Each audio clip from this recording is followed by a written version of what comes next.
Tma padang ke Iran Persia ya ke Israel bar ke United States of America ka ayat mata sa ka upways ngi kanti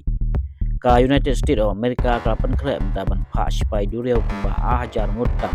ban ya khun ya ke Iran hakdal nong Strait of Hormuz ban kne ya ke jaka na ke Iran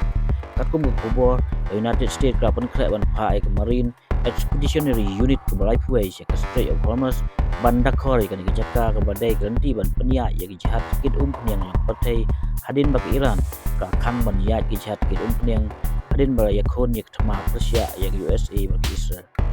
ka jihad USS Tripoli ki bakit par ahjar ngot sipai dureu jong Marine Expeditionary Unit jong ka Amerika ka kre ban mi menta kani ki jipun kre ka USA ka ban ni ya ka darun nong ka Iran kum ka kish bak question nang ban yo china tem ban yo kruit ya ki Iran ya ki namding jong ka ki kukni nar ni ki drone bak ki bom ba pan ap hadure kani kesenjam baka USA gale kalong ban konvoy ke Iran bukan pleno ya ke Strait of Hormuz hamtam hadin bagi pro NATO yang ka kira kentai pensi mentalang hak ni ketema wala Presiden Amerika Donald Trump makopa bagin ban nyisi mentalang kani ke jahat tema kala ban pois kita ke dulun nong hak ni lihat sengi ban sawan